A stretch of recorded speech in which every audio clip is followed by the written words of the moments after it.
أشهد أن لا إله إلا الله وحده لا شريك له سميعا قديرا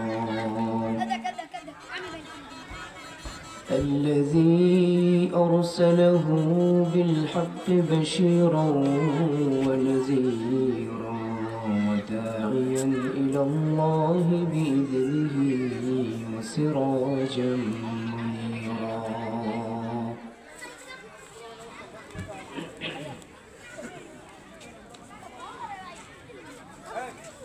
أما بعد فقد قال الله تعالى في كلامه المجيد وفرقانه الحميد أعوذ بالله من الشيطان الرجيم بسم الله الرحمن الرحيم إنا نحن نزلنا الذكر وإنا له لحافظون آمنت بالله Al Arabiya model মাদ্রাসার উদ্যোগে আয়োজিত আজকের এই তাফসীরুল কুরআন মাহফিল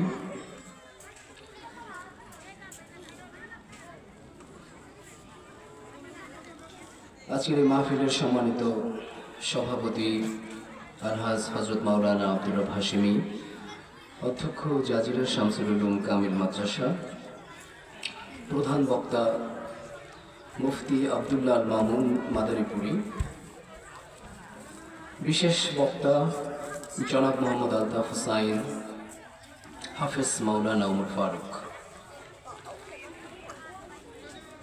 সম্মানিত এলাকাবাসী,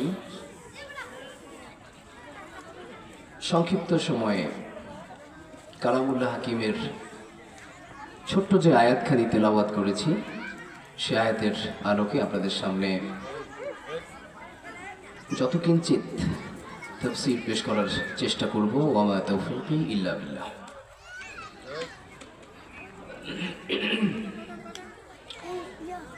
আজকের তাফসীর মাহফিল যে প্রতিষ্ঠানের উদ্যোগে হচ্ছে আল আরাবিয়া মডেল মাদ্রাসা, আল আরাবিয়া মডেল মাদ্রাসা তাফসীর মাহফিল হচ্ছে মাদ্রাসার উদ্যোগে, আবার মাহফিলটাও তাফসীর,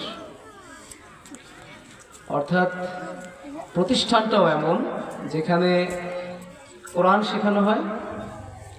আবার আজকের যে প্রোগ্রামটা হচ্ছে এই প্রোগ্রামটাও কোরআনের প্রোগ্রাম, তাফসীরুল মাহফিল।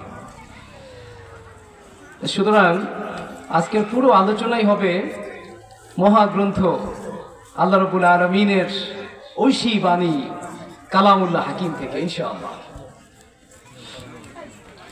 সম্মানিত ভাইয়েরা, মহাগ্রন্থ আর কোরআনুল হাকিমের এই সংক্ষিপ্ত তাফসীরে আমি প্রথমেই কোরআনুল হাকিমের পরিচয় আপনাদের সামনে তুলে ধরতে চাই। কোরআনে হাকিম এটা কি নাম? কোরআনে হাকিম। আপনারা আমার সাথে সাথে বলতে পারেন কোরআনে হাকিম। আমরা তো কোরআন শরীফ বলি সাধারণত, যদিও পবিত্র কোরআনে কোরআনের নাম কোথাও কোরআন শরীফ নাই। পবিত্র কোরআনে কোথাও কোরআন শরীফের নাম কোরআন শরীফ আছে? নাই। কি আছে? কোরআনে হাকিম আছে। ইয়াসিন ওয়াল কুরআনিল হাকিম। সুবহানাল্লাহ, কোরআনে হাকিম আছে। কোরআনের নাম কোরআনে মাজিদ আছে। بل هو قرآن مجيد في لوح محفوظ। قرآن مجيد তাহলে কোরআনের নাম আমরা একটা পেলাম, সরাসরি কোরআন, যেখানে আল্লাহ রাব্বুল আলামিন কোরআনকে হাকিম বলছেন, কোরআনকে মাজিদ বলছেন। এ ধরনের অনেকগুলো নাম আছে। কোরআনের একটা নাম আল্লাহ রাব্বুল আলামিন পবিত্র কোরআনে কিতাব বলেছেন। কি বলেছেন? কিতাব। কোরআনের একটা নাম কি? কিতাব। কিতাব। আল্লাহ রাব্বুল আলামিন পবিত্র কোরআনে বলছেন, মা ফাররাতনা ফিল কিতাবি মিন শাই। এখানে মা ফাররাতনা ফিল কিতাবি মিন শাই, কল দিয়ে না, আমি এই কিতাবে, এই গ্রন্থে এমন কোন জিনিস নাই যার আলোচনা করি নাই। সুবহানাল্লাহ। মনোদ্দার ফেরেশতা এই কোরআনকে আমাদের কাছে নিয়ে এসেছেন। সুবহানাল্লাহ। সম্মানিত ভাইরা, মনে করেন একটা চিঠি লিখে পাঠালাম গুরুত্বপূর্ণ অধিদপ্তরের কোন ব্যক্তি, কোন কর্মকর্তাকে দিয়ে। আল্লাহ রাব্বুল আলামিন রাসূল করিম সাল্লাল্লাহু আলাইহি ওয়াসাল্লামের কাছে যে চিঠি পাঠিয়েছেন, সেটি পাঠিয়েছেন বিশ্বস্ত সবচেয়ে মর্যাদাবান ফেরেশতা হযরত জিবরিল আমিনের মাধ্যমে। সুবহানাল্লাহি ওয়া বিহামদিহি। এই কোরআন কোন ভাষায় নাযিল হয়েছে আমরা সবাই জানি। কোন ভাষায়? কোরআন কোন ভাষায় নাযিল হয়েছে? আরবি ভাষায় নাযিল হয়েছে। জাতিসংঘের ৬টি ভাষা আছে। কয়টা ভাষা আছে? ৬টা। তার মধ্যে আরবি একটা। এই কোরআনও আরবি ভাষায় নাযিল হয়েছে। সূরা ইউসুফ, সূরা ইউসুফের ২ নম্বর আয়াতে আল্লাহ রাব্বুল আলামিন ইরশাদ করছেন, ইন্না আনজালনাহু কুরআনান আরাবিয়্যান লাআল্লাকুম তাকিলুন।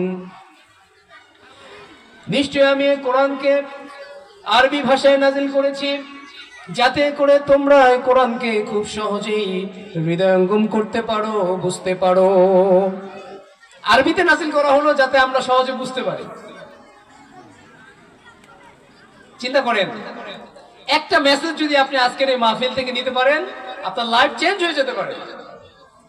আল্লাহ তাআলা বলছেন, আমি এই কোরআনকে আরবিতে নাযিল করেছি যাতে করে তুমি কি করতে পারো? বুঝতে পারো। এখন আপনি তো বলতে পারেন যে, না হুজুর, কোরআন তো বাংলা নাযিল হইলে আমার বুঝতে একটু সহজ হইতো।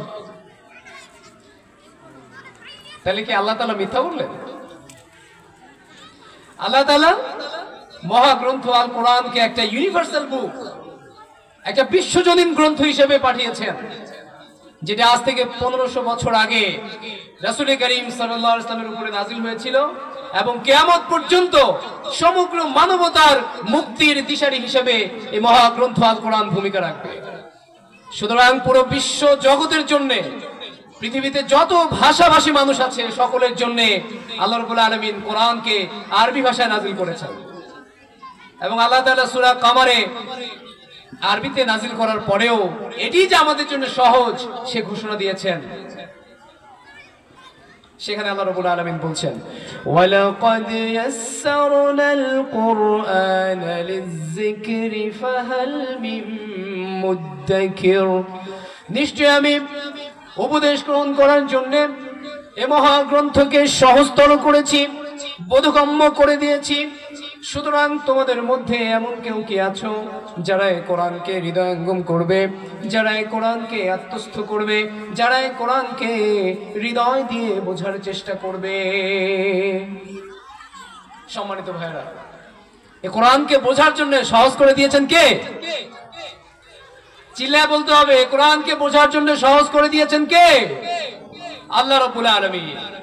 সুতরাং সে আল্লাহ রাব্বুল আলামিন যখন এই কোরআনকে সহজ করেছেন, সুতরাং এই কোরআনকে বোঝার জন্য আমাদের প্রচেষ্টা থাকা দরকার আছে না নাই?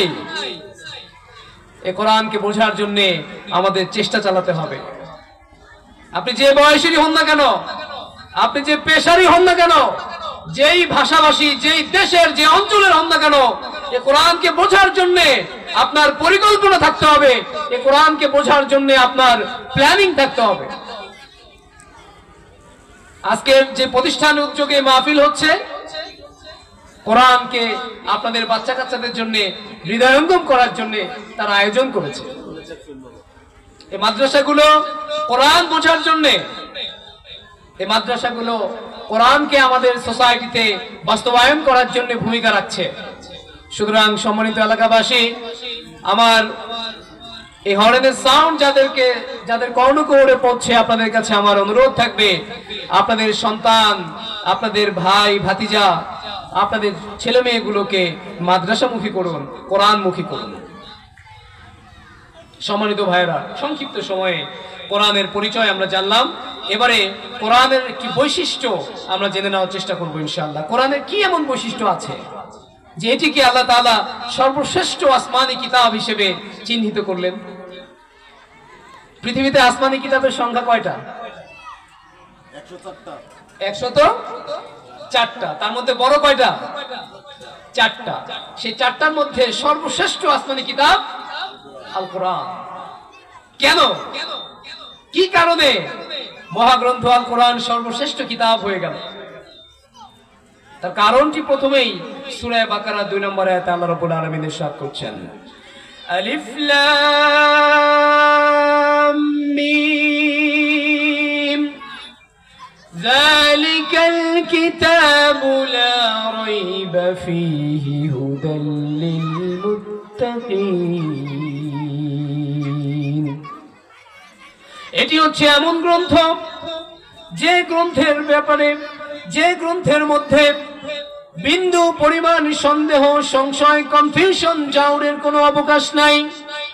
There is no doubt here, এখানে কোনো ডাউট নাই। There is no confusion here, এখানে কোনো কনফিউশন নাই। পৃথিবীর একমাত্র বিশুদ্ধ এবং নির্ভুল গ্রন্থ হচ্ছে মহাগ্রন্থ আল কোরআন। চিল্লায় বলেন ঠিক কিনা? সম্মানিত ভাইরা, মহাগ্রন্থ আল কোরআন, কোনো ভুল নাই, কোনো সন্দেহ নাই, কোনো সংশয় নাই। পৃথিবীতে আর কোনো বই আছে যে বইয়ের লেখক প্রথমেই দ্ব্যর্থহীন কণ্ঠে ঘোষণা করতে পারে যে আমার বইতে কোনো ভুল নাই? এমন কোন মায়ের বেটা, এমন কোন বাপের বেটা নাই যে ঘোষণা করতে পারবে আমার এই ছোট্ট বইটিতে কোনো ভুল নাই। কিন্তু আল্লাহ রাব্বুল আলামিন ঘোষণা করেছেন আমার এই গ্রন্থে বিন্দু পরিমাণ ভুল নাই। ডক্টর মরিস বুকাইলির গল্প আপনারা শুনেছেন। ডক্টর মরিস বুকাইলি, তার বিখ্যাত একটি গ্রন্থ আছে বাইবেল, কোরআন ও বিজ্ঞান। একজন দার্শনিক, একজন বিজ্ঞানী, ফ্রান্সের একজন বিজ্ঞানী ছিলেন। 90-এর দশকে ফ্রান্সের প্রেসিডেন্ট ফ্রান্সোয়া, তিনি মিশরের মমি নিয়ে একটু গবেষণা করতে চাইলেন। মিশরের যে প্রেসিডেন্ট গুলো ছিল, ফেরাউন বলি আমরা, ফেরাউন কিন্তু শুধু মুসা আলাইহিস সালামের সময়কালীন যে রাজা তারই নাম শুধু ফেরাউন এমন নয়, বরং তৎকালীন মিশরের যারা প্রেসিডেন্ট ছিল তাদেরকে বলা হতো ফারাও, ফেরাউন বলা হতো। তো তাদের লাশগুলো মিশরের রয়্যাল মিউজিয়ামে সংরক্ষণ করা আছে। তো ফ্রান্সের প্রেসিডেন্ট ফ্রান্সোয়া একবার চাইলো যে তিনি এই লাশগুলো, এই মমিগুলোকে একটু গবেষণা করতে চাইলেন যে কিভাবে এগুলো যুগের পর যুগ, শতাব্দীর পর শতাব্দী কিভাবে এগুলো টিকে আছে। তো তখন তিনি মিশরের যিনি প্রেসিডেন্ট ছিলেন তার কাছ থেকে ফেরাউনের একটা মমি, ফেরাউন বলতে কোরআনের যে ফেরাউনের কথা বলা হয়েছে মুসা আলাইহিস সালামের সময়কালীন ফেরাউনের মমিটা নিয়ে তারা গবেষণা করলেন। এবং এই গবেষণা টিমের প্রধান ছিলেন ডক্টর মরিস বুকাইলি। আপনারা নামটা খেয়াল রাখবেন, ডক্টর মরিস বুকাইলি। তার বই বাংলা ভাষায় পাওয়া যায়। তো তিনি গবেষণা করে দেখলেন যে ফেরাউনের মমির মধ্যে লবণের অস্তিত্ব পাওয়া যায়।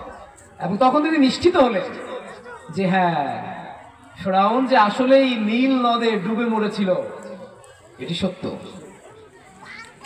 এবং আল্লাহ রাব্বুল আলামিন পবিত্র কোরআনের সূরা ইউনূসের 92 নম্বর আয়াতে যে ঘোষণা দিয়েছিলেন, এই মমি দেখে, এই লাশ দেখে তার মনে হলো যে আসলেই আল্লাহ রাব্বুল আলামিন সত্য বলেছেন। আল্লাহ তাআলা সেখানে কি বলেছিলেন? আল্লাহ রাব্বুল আলামিন সূরা ইউনূসের 92 নম্বর আয়াতে ইরশাদ করছেন, ফালিয়াউমা নুনাজ্জিকা বিবাদানিকা লিতাকুনা লিমান খালফাকা আয়াহ وَإِنَّ كَثِيرًا مِنَ النَّاسِ عَنْ آيَاتِنَا لَغَافِلُونَ।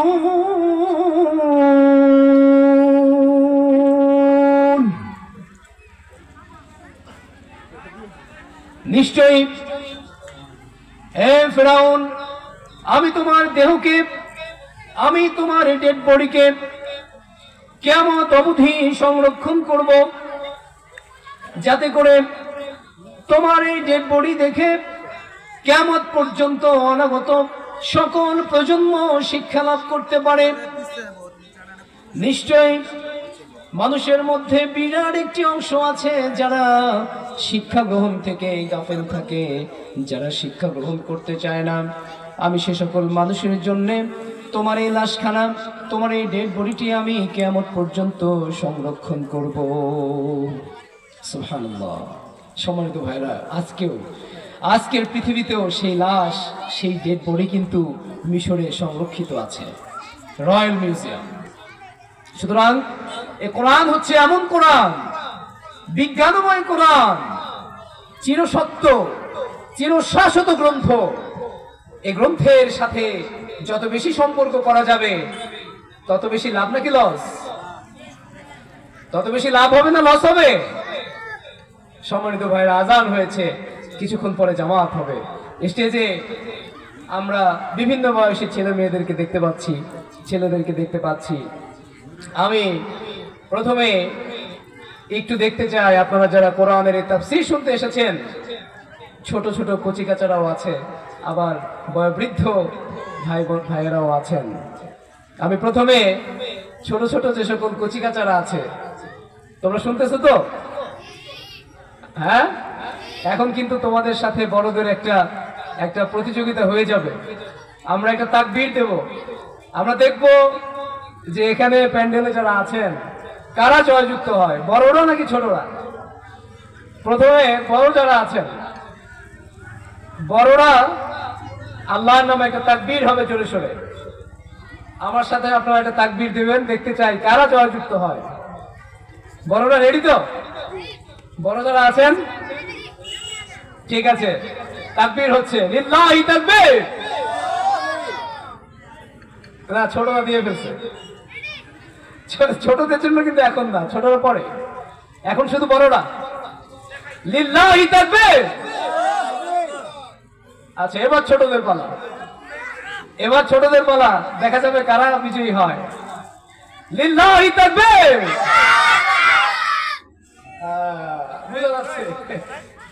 ছোটরা জয়যুক্ত হয়েছে নাকি?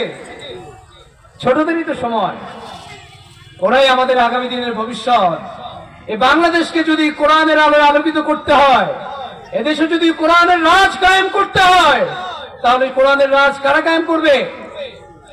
এ সকল ছোট ছোট কচিকাঁচা যারা আছে, ওরাই। ওদের হাতেই বাংলাদেশ, ওদের হাতে আগামীর বাংলাদেশ, আগামীর পৃথিবী। সুতরাং যে কোরআন ভিত্তিক সমাজ প্রতিষ্ঠা করার জন্য আজকের এই সকল প্রতিষ্ঠানগুলো হচ্ছে, এই সকল তাফসীরুল কোরআন মাহফিলগুলো হচ্ছে, সে কোরআন ভিত্তিক সমাজের জন্য আপনারা আপনাদের ফ্যামিলিতে, আত্মীয় স্বজনের যত বাচ্চা কাচ্চা আছে সবাইকে কোরআনের শিক্ষা, সবাইকে কোরআনের এডুকেশনে, কোরআনের শিক্ষায় শিক্ষিত করবেন তো ইনশাআল্লাহ। আপনি যেখানেই পড়ান, স্কুলে পড়ান, কলেজ ইউনিভার্সিটিতে পড়ান, দেশে পড়ুক বিদেশে পড়ুক, কিংবা পড়াশোনা নাই করুক, অন্তত ছোটবেলায় কোরআনের শিক্ষাটা দিতে হবে না? দিতে হবে কিনা? ছোটবেলায় অন্তত কোরআনের শিক্ষাটুকু দিতে হবে। সম্মানিত ভাইরা, সময় খুব সংক্ষিপ্ত, কোরআনের এই বৈশিষ্ট্য বলে শেষ করা যাবে না। এই কোরআন হচ্ছে মহৌষধ, সকল রোগের ঔষধ। সূরা ফাতিহার একটা নাম আছে সূরাতুশ শিফা। সূরাতুশ শিফা, এটা ঔষধ, এটা ঔষধ। এবং পুরো কোরআনকে আল্লাহ তাআলা সূরা বনী ইসরাঈলের মধ্যে শিফা হিসেবে চিহ্নিত করেছেন। আল্লাহ রাব্বুল আলামিন ইরশাদ করছেন, وَنُنَزِّلُ مِنَ الْقُرْآنِ مَا هُوَ شِفَاءٌ وَرَحْمَةٌ لِلْمُؤْمِنِينَ। এই মহাগ্রন্থ কোরআনে হাকিমকে আমি মানুষের জন্য, মানবতার জন্য, বিশ্ব জাহানের জন্য মহা ঔষধ হিসেবে প্রেরণ করেছি। এবং শুধুমাত্র এটি মহৌষধি নয়, বরং পুরো বিশ্ব মানবতার জন্য এই মহাগ্রন্থ আল কোরআন হচ্ছে রহমত। শুধু ঔষধি নয়, বরং এটি হচ্ছে রহমত স্বরূপ। এটি কি স্বরূপ? রহমত স্বরূপ। সম্মানিত ভাইরা, এ কোরআন এমন একটি গ্রন্থ, এ কোরআন যারা তিলাওয়াত করবে,